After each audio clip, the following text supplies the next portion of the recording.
नमस्कार, अमरजाल.com देख रहे हैं आप। आपके साथ मैं हूं सुमित चौधरी। मध्य प्रदेश के अंदर राज्यसभा के लिए होने वाले चुनाव में मीनाक्षी नटराजन का जिस तरीके से नामांकन रद्द हुआ, उसकी चर्चाएं लगातार जोरों पर रही। जहां एक तरफ मीनाक्षी नटराजन, पूरी कांग्रेस पार्टी इस पर सवाल उठा रही है कि गलत तरीके से उनका नामांकन रद्द किया गया, तो वहीं दावा बीजेपी की तरफ से यह किया गया था कि सही जानकारी और पूरी जानकारी जो है वो मीनाक्षी नटराजन ने अपने नामांकन के अंदर नहीं दी थी। लगातार इस खबर को आप देख रहे हैं, लेकिन आपको वो पूरा घटनाक्रम भी याद होगा कि जब एक बाड़ेबंदी करने की कोशिश हुई मध्य प्रदेश के अंदर, कांग्रेस पार्टी की तरफ से अपने विधायकों को एक प्लेन में बैठाकर ले जाने की कोशिश थी, और यह कोशिश थी कि वो राज्यसभा की जो सीट है वो हाथ से ना चली जाए। लेकिन मीनाक्षी नटराजन का जो नामांकन है वो रद्द हो जाता है और मुश्किलें कांग्रेस पार्टी की बढ़ जाती हैं। इस दौरान एक वीडियो लगातार वायरल होता है। कांग्रेस पार्टी के एक विधायक ये सवाल उठाते हुए नजर आते हैं, ना सिर्फ बीजेपी पर बल्कि जो नाराजगी है वो नजर आती है पार्टी को लेकर भी। तो आखिर क्या वास्तव में पार्टी को लेकर नाराजगी थी? अगर पार्टी के को लेकर जो सवाल है आखिर वो क्या है, उन्हीं तमाम चीजों को जानने की कोशिश करेंगे। भाई विधायक हमारे साथ इस वक्त यहां पर जुड़ रहे हैं। रामकिशोर दोगने साहब हमारे साथ हैं इस वक्त, हरदा से विधायक है। सर, बहुत स्वागत है आपका दोगने साहब।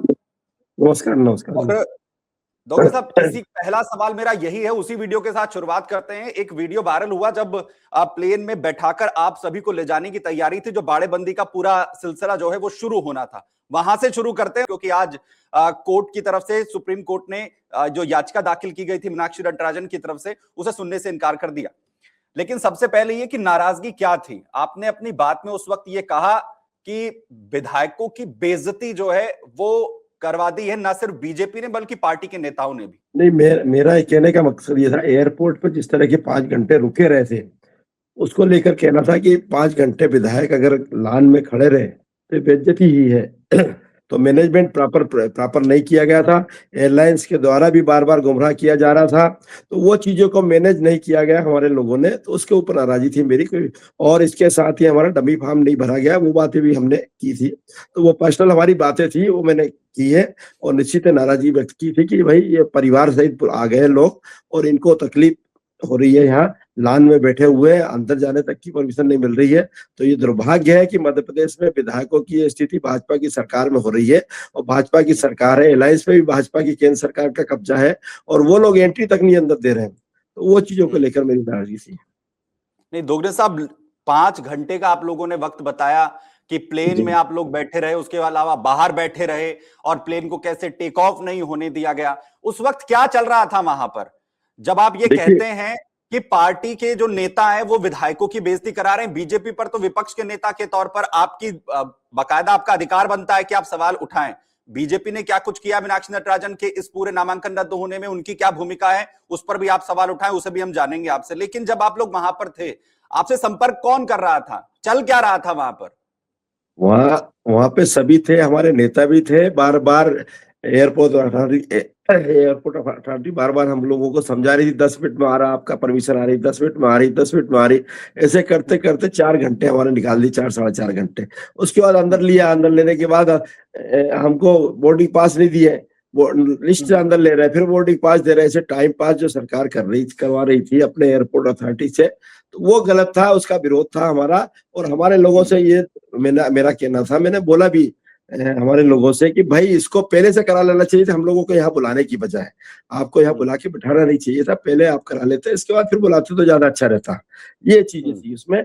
पर ये सरकार ने हम लोगों को जिसे वहां अगर रखा, तो आप देखिए कि विधायकों का चीफ सेक्रेटरी का प्रोटोकॉल है, और आप एयरपोर्ट में अंदर बिठाने तक का आपका परमिशन नहीं दे रहा हूँ।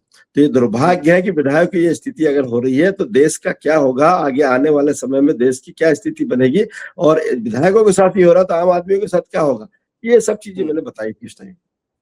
नहीं, इसमें गलती किसकी रही? पार्टी के नेताओं की गलती थी कि उन्होंने समन्वय जो है वो नहीं बनाया? और क्या सिर्फ इतने वक्त तक आप लोग बैठे रहे, सिर्फ यही गलती हुई? या फिर जिस बेइज्जती का आपने जिक्र किया, वो बेइज्जती इसलिए भी थी कि आप विधायकों को अपने कंट्रोल में नहीं कर पा रहे हैं, या विधायकों पर आपको भरोसा नहीं है, ये भी बेइज्जती की एक वजह थी आपको लगता है? नहीं नहीं, वहां जो बाहर बैठे रहे, फैमिली सहित बैठे रहे, बच्चे बैठे रहे, बच्चे छोटे छोटे बच्चे, अब जब बाहर कोई न पानी मिल रहा था, न कोई दूसरा व्यवस्था कोई थी वहाँ पे। तो वो चीज़ों को लेकर व्यवस्था की हमने कि हमारे लोगों को ये बोला, मैंने कहा कि आपको व्यवस्था तो करना चाहिए था कम से कम। लोग अगर टाइम लग रहा, 4 घंटे लग रहा, 5 घंटे लग रहा, तो लोगों के लिए यहाँ पानी खाने की व्यवस्था अगर हो जाती तो ज़्यादा अच्छा रहता। ये व्यवस्था नहीं की, ये मिसमैनेजमेंट था, उसके बारे में मैंने बोला था बिल्कुल। और उनको तो उन्होंने स्वीकार किया कि गलती हुई, पर हमको एयरपोर्ट अथॉरिटी बार-बार आश्वासन दे रही थी कि 10 मिनट में हो रहा, 5 मिनट में हो रहा, और उन्होंने लटका-लटका के हमको 10-10 मिनट करके 4 घंटे, साढ़े 4 घंटे लिए, और उसके बाद अंदर ले गए। अंदर ले जाने में भी हमको तकलीफ दी। इसके बाद अंदर ले जाके फ्लाइट में बिठाया, फ्लाइट में बिठाने के बाद रनवे पे ले जाते टाइम फिर ये यहाँ फार्म रेजिडेंस की जानकारी आ गई। उसके बाद रुक गया वो, और फिर वापस आ गए हम लोग। तो ये इस तरह की घटना जो हुई है, इसको मैनेज प्रॉपर तरीके से करना चाहिए था। वो चीज़ों के ऊपर थी कि व्यवस्थाएँ नहीं हो पाई थी। उस पे बात की थी हमने। इस यात्रा को लेकर मैनेज नहीं कर पाई पार्टी, या फिर पूरे चुनाव के दौरान राज्यसभा का जब जो है मीनाक्षी नटराजन का नामांकन होना था, इस पूरे घटनाक्रम को भी नहीं मैनेज कर पाई पार्टी, ये भी फेलियर रहा। वो तो चल ही रहा था, वो तो चल रहा था, घटनाक्रम पूरा आपने देखा है जो चल रहा था वो तो। और उसमें लोग लड़ ही रहे थे, पर सामने वाली पार्टी देखिए किस तरह से गलत तरीके से उपयोग करी थी। एक तरफ तो एयरपोर्ट पे हम लोगों को रोक दिया, जाने नहीं दे रहा, उधर फॉर्म भी रिजेक्ट कर रहे हैं। फॉर्म रिजेक्ट करने का कोई बड़ा भारी कारण नहीं है। बड़ा भारी कारण होता तो समझ में आता, कारण है ही नहीं। एक नोटिस के आधार पे आपने रोक दिया। नोटिस का कोई महत्व नहीं होता। नोटिस में अगर कभी उसके संज्ञान में लेता, अगर कोर्ट नोटिस को संज्ञान में लेकर अगर एफआईआर कराता, या कोई आपराधिक वहाँ कोर्ट में वो अब ये चला था, वाद चला था, पर कोई वाद नहीं, कोई कुछ नहीं ऐसा, और जबरदस्ती नोटिस पे आपने हम रिजेक्ट किया। ये दुर्भाग्य है, और इसी बात हम लोगों के बीच में खूब वो चली थी। नहीं, वो एक वर्जन ये है, जब आवाज उठती है या फिर जो है दोगने साहब सवाल उठाते हैं कि भाई पार्टी के अंदर मध्य प्रदेश में सब कुछ ठीक नजर नहीं आता है, और मीनाक्षी नटराजन का जो नामांकन रद्द होना है उसमें उस चीज की जानकारी नहीं है, या नामांकन को सही तरीके से नहीं भरा गया। बीजेपी ने कहा हमें तो कांग्रेस वालों ने ही तो बताया। मैं ये कह रहा हूं कि बीजेपी वाले कह रहे हैं कि कांग्रेस पार्टी के अंदर ये हालत है कि अंदर कुछ भी ठीक नहीं है। नामांकन रद्द हुआ, पर्चा तो मीनाक्षी नटराजन ने भरा था, लेकिन उन्होंने जानकारी नहीं दी है, तो हमें कांग्रेस पार्टी वालों ने बताया।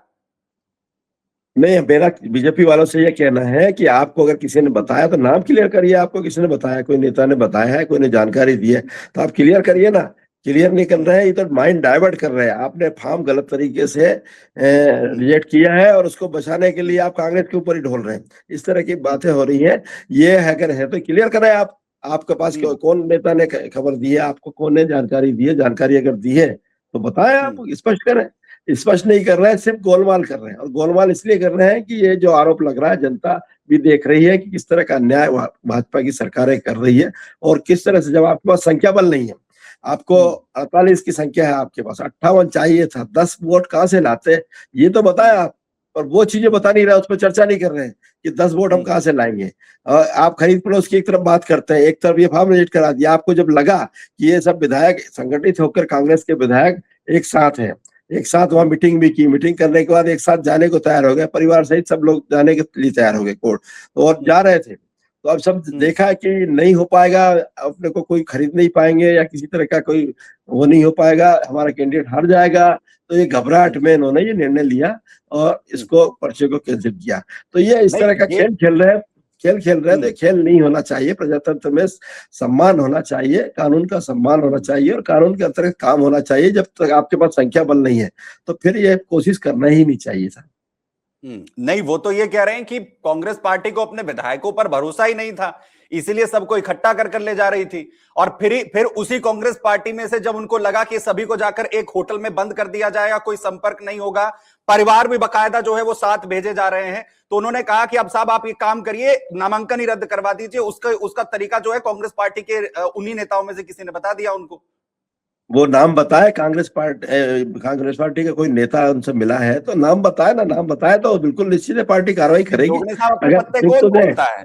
आप तो राजनीति के मंझे हुए खिलाड़ी हैं दोगने साहब, अपने पत्ते कौन खोलता है? लेकिन ये तो कांग्रेस पार्टी के दोगने साहब ने तो उसकी ओर इशारा कर ही दिया कि गलती जो है वो कांग्रेस पार्टी के नेताओं की है। वही संभाल नहीं पाए पूरे के पूरे घटनाक्रम को। और ऐसा तो नहीं है दोगने साहब कि मीनाक्षी नटराजन को जिस तरीके से उतारा गया वो कांग्रेस पार्टी के नेताओं को स्वीकार नहीं हो रहा था।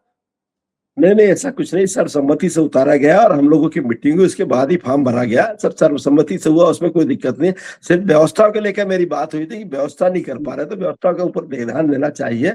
विधायकों को ले जा रहे हैं, आज विधायकों की सुरक्षा और सब चीजों की बात होती है, इस चीजों पर ध्यान देना चाहिए। वो चीजें हुई थी और वो बात की थी। बाकी नेताओं का जो आपको अगर कभी कहीं से बीजेपी को लगता है कि कौन नेता क्या कर रहा है, अगर तो बताया ना, बताया तो निश्चित हम लोग की पार्टी में शिकायत करेंगे। प्रूफ दे हमको तो हम बिल्कुल करेंगे शिकायत और पार्टी में, और कार्रवाई कराएंगे। हम लोग भी बोले बात करेंगे पार्टी से, क्योंकि जिस तरह की बातें हुई। पर आप, मेरा तो ये क्वेश्चन है कि आप पहले तो इनसे तो पूछिए कि आपके पास 58 वोट नहीं है और आपके पास संख्या नहीं है, तो फिर कैसे कैंडिडेट उतार दिया आपने? 48 में कैसे जीतता आपका कैंडिडेट? तो आपने पहले से दुर्भावना आपके मन में थी और दुर्भावना के साथ तो कैंडिडेट उतारा, और दुर्भावना के साथ कैंडिडेट उतार के आपने दुर्भावना बस देखा है कि हम खरीद फरोख्त कर लेंगे, खरीद फरोख्त में कांग्रेस के विधायक नहीं आए तो आपने ये नया तरीका अपना लिया कि फॉर्म रिजेक्ट करा दो। अब फॉर्म रिजेक्ट करा दिया, फॉर्म में सीधा सीधा है, स्पष्ट है कि आपराधिक प्रकरणों की जानकारी दे। ये आपराधिक प्रकरण नहीं था, ये प्राइवेट कंप्लेंट थी और उसका नोटिस था।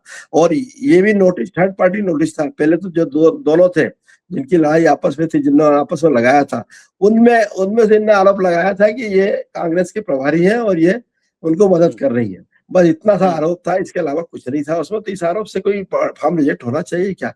ये प्रजातंत्र में थोड़ा सा तो ध्यान रखें कि भाई जनता की आवाज दबाना चाहिए। जनता की आवाज तो 58 चाहिए था आपको, 58 सीट में 58 वोट होते तो आप बनते। जब नहीं है आपके पास संख्या बल, तो फिर क्यों अप्लाई नहीं करना चाहिए था आपको? आवेदन ही नहीं देना चाहिए था आपको, वहां पे फॉर्म ही नहीं भरना चाहिए था। तो फॉर्म ही भरा किस आधार पे? तो आपकी बदजानती तो पहले से दिख रही ना। नहीं दोगने साहब, मीनाक्षी नटराजन को जो है वो राज्यसभा कैंडिडेट के तौर पर उतारा जाए, ये फैसला सर्वसम्मति से था दोगने साहब, या फिर जो बाकी विधायक हैं क्या उन्हें भी अपनी जो उनकी भी सहमति ली गई थी या फिर नहीं ली गई थी? क्योंकि एक पक्ष ये कहता है कि ऊपर से जो है फैसले को थोप दिया गया और फिर वो पार्टी के अंदर जो विधायक थे उन्हें स्वीकार नहीं हुआ और इसलिए ये खेल जो है मध्य प्रदेश में खेल गया। और आरोप तो बीजेपी पर लगेगा ही, क्योंकि वो तो चाह ही रही थी कि मौका मिल जाए। तो मीनाक्षी नटराजन का जो फैसला है वो ऊपर से लिया गया था या फिर सहमति से लिया गया था? वो सहमति से हुआ। 6 तारीख को हम लोगों की मीटिंग हुई है, मीटिंग में बातें हुई है, सब क्लियर होके विधायकों की मीटिंग हुई है। विधायक मीनाक्षी जी भी थी, सभी थे उस टाइम। तो सब चर्चाएं हुई, चर्चा होने के बाद हुआ है। तो ऐसा कोई थोपा हुआ कैंडिडेट नहीं था ना, किसी प्रकार की कोई बात हुई थी। कैंडिडेट सर्वमान्य थे और सब लोग जाके फॉर्म भी भरवाए। 8 तारीख को सबने साथ में जाके फॉर्म भी भरवाया था और 8 तारीख के बाद प्लान हुआ कि बाहर चले। तो 9 तारीख को जो प्लान हुआ था जाने का, उसमें ये इस तरह का काम हो गया। और फॉर्म उठाने की डेट के जो फॉर्म रिजेक्ट करने की बात आई, फॉर्म जो जांच के लिए जो गए उसमें रिजेक्ट जो किया है, उसके बाद ही पूरा खेल इन्होंने बिगाड़ा। तो खेल इनका पहले से प्लान ही था, इनको किसी तरह से भी जीतना था। इनका उद्देश्य ये था हमको किसी तरह भी जीतना है। तो ये प्रजातंत्र में ये थोड़ी होता, जब वोटिंग पावर ही नहीं है आपके पास तो आप कैसे जीतेंगे? ये भी तो सोचना चाहिए ना। तो ये हमेशा इस तरह की दादागिरी पहलवानी से अगर जीतेंगे तो कैसे प्रजातंत्र बचेगा हमारे देश में? और देश में प्रजातंत्र नहीं बचेगा। अभी वर्तमान में देखिए, अभी आज हम लोग यहाँ आए थे, दिल्ली प्रोटेस्ट कर रहे थे, हम लोग जा रहे थे वहां, सिर्फ उस पे जंतर मंतर पे हम उसके लिए मार्च करने के लिए। राष्ट्रपति जी से टाइम मिला, वो उन्होंने टाइम नहीं दिया। बाहर निकले, आप बताओ, पीसीसी के सामने, गेट के सामने, आप देखिए, आप खुद ही बता रहे वीडियो, गेट के सामने से आदमी निकलने नहीं दे रहे, वहीं से गिरफ्तार कर लिए, गाड़ियों में रख लिए। तो ये कौन सा तरीका हो भाई? जब ये आप सही हो, आपके पास जी आपके पास संख्या बल है, आपके पास सब चीजें हैं, तो आपको डरने की जरूरत थोड़ी होती है। दोगने साहब, मैं आपकी बात स्वीकार कर लेता हूं कि जब सहमति थी तो फिर ये बाड़ी बंदे की आवश्यकता क्यों पड़ रही थी? क्यों इतना कष्ट जो है विधायकों को दिया गया? 4-4, 5-5 घंटे तक एयरपोर्ट पर आप लोग किस तरीके से परेशान हुए? उस बाड़ेबंदी की फिर आवश्यकता क्या पड़ रही थी? क्या भरोसा नहीं है जो है शीर्ष नेतृत्व को तमाम कांग्रेस के विधायकों पर मध्य प्रदेश के अंदर? उन्हें खरीद लेना या खरीद फरोख्त हो जाना मध्य प्रदेश में कांग्रेस पार्टी के अंदर इतना आसान है क्या? इतना आसान है उन्हें तोड़ना विधायकों को कांग्रेस पार्टी के? जी देखिए, क्या है, संभावना व्यक्त की जाती है और संभावना के कारण ही सब लोग जा रहे थे। सब साथ में रहेंगे, एकता के साथ रहेंगे, परिवार सहित रहेंगे और रहकर आ जाएंगे और आके वोट डालेंगे। ये उद्देश्य था कांग्रेस का ये था, हमारे कैंडिडेट को पूरे वोट मिले, हमारा उद्देश्य ये था। और सब लोग मिलके बाहर भी हो आएंगे, फैमिली सहित भी हो आएंगे, कभी मिलते नहीं है, एक विधायक लोग तो मिलना जुलना भी हो जाएगा, इस उद्देश्य से जा रहे थे। और ये गलत तरीके का दबाव है, गलत तरीके के प्रेशर भी नहीं आएंगे, यहाँ रहेंगे तो गलत तरीके के प्रेशर दबाव आएंगे, तो वो चीजों से बचने के लिए गए थे, जा रहे थे। अब वो चीजें नहीं, वो देखा आपने उन्होंने, कहा कि वो तो खेल खराब करना चाहते हैं। उन्हें कहा कि हमें तो कांग्रेस पार्टी के अंदर खेल खराब करने की जरूरत नहीं है। एक प्रेस कॉन्फ्रेंस की तस्वीरें जो है वो भी सामने आई, जिसमें जीतू पटवारी, हरीश जी मौजूद थे, खुद दिग्विजय सिंह वहां पर मौजूद थे, और वहां पर कैसे आंखों में इशारा हो रहा है, और जीतू पटवारी माइक पकड़ाते रह गए दिग्विजय सिंह साहब को मीनाक्षी नटराजन के मामले में, लेकिन उन्होंने इनकार कर दिया बोलने से। नहीं ये दिग्विजय तो सिंह जी समझते हैं शीर्ष नेतृत्व का पार्टी के अंदर।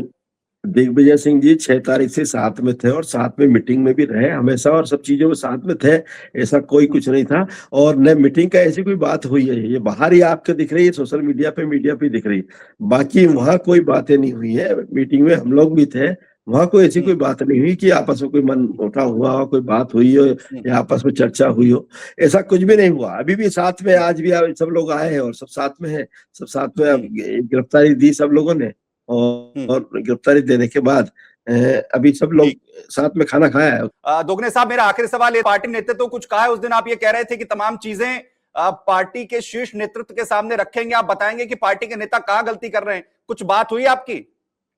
बात हुई है, पूछा हमसे, बात भी हुई है, बताया हमने क्या साहब ये परिवार सहित बुलाने के बाद उसकी पूरी व्यवस्था होना चाहिए था, वो चीज होगा तो बोले हाँ यहाँ खामी हुई है, व्यवस्था होना चाहिए था, वो स्वीकार हुई है हमारे। और इसके साथ डमी फार्म की बात भी हुई कि डमी फार्म की चर्चा भी हुई, डमी फार्म भी भरना चाहिए था, ये गलतियां हैं। तो गलतियां तो छोटी मोटी गलतियां, कभी होता नहीं है सर, डमी पहले भी कभी डमी फार्म भरा नहीं गया है। और दूसरी चीज है कि इसमें ये कारण दिख भी नहीं रहा था कि इस कारण से कोई फॉर्म रिजेक्ट करेगा। संख्या बल थी, सब चीजें थी, सब देख कर ही फॉर्म भरा गया था। पर भाजपा के दिन में पहले से बदयांती थी, और बदयांती के कारण उन्होंने फॉर्म भरवाया ही था। जब उनके पास संख्या वाली थी तो फॉर्म भरवाया था। इसका मतलब सीधा सीधा उनका उद्देश्य था कि या तो खरीद फरीद करेंगे या किसी पे गलत तरीके से फॉर्म रिजेक्ट करेंगे, और वो कर दिया उन्होंने। तो ये नहीं होना चाहिए। मेरा तो कहना है आपके माध्यम से कि प्रजातंत्र में हमारे संविधान का सम्मान होना चाहिए, और संविधान में अधिकार दिया था कि 58 वोट आपको चाहिए थे, आपका वोट नहीं है, इसके बाद आपने अपने कैंडिडेट को जीता हुआ घोषित किया है, ये भी दुर्भाग्य है। और चुनाव आयोग से भी निवेदन है कि इस तरह के काम नहीं करे जिससे हमारी संस्थाओं का विश्वास, जनता का विश्वास खत्म हो। वो विश्वास भी खत्म नहीं होना चाहिए, संस्थाओं को भी सोचना चाहिए, और सब मिलजुल कर संविधान का सम्मान करते हुए देश को आगे बढ़ाएंगे तो ज्यादा अच्छा रहेगा। बहुत शुक्रिया दोगने साहब हमारे साथ जुड़ने के लिए, बेबाकी के साथ आपने तमाम सवालों के जवाब हमारे साथ यहाँ पर दिए। तो आर के दोगने साहब, कांग्रेस पार्टी विधायक, जो साफ तौर पर ये कहते हुए नजर आ रहे हैं कि शीर्ष नेतृत्व से कुछ गलतियां हुई, उसे लेकर हमने सवाल उठाए हैं। बात जो है वो शीर्ष नेतृत्व तक कांग्रेस के पहुंचाई है, लेकिन मीनाक्षी नटराजन का जो नामांकन रद्द किया गया है उसे लेकर बीजेपी पर वो हमला बोलते हुए भी नजर आ रहे हैं। और वहीं आज मीनाक्षी नटराजन की तरफ से जो याचिका कोर्ट में दी गई थी, उसे हालांकि सुप्रीम कोर्ट ने सुनने से इनकार कर दिया, और ये कहा कि इसके लिए वो चुनाव आयोग का रुख यहां पर कर सकती है। इस पर जो भी डेवलपमेंट होगा आप तक पहुंचाते रहेंगे। फिलहाल साथ जुड़ने के लिए बहुत बहुत धन्यवाद। अगर आप ये वीडियो YouTube पर देख रहे हैं तो हमारे चैनल को सब्सक्राइब कर बेल आइकन दबाएं, और Facebook पर देख रहे हैं तो हमारे पेज को लाइक करें।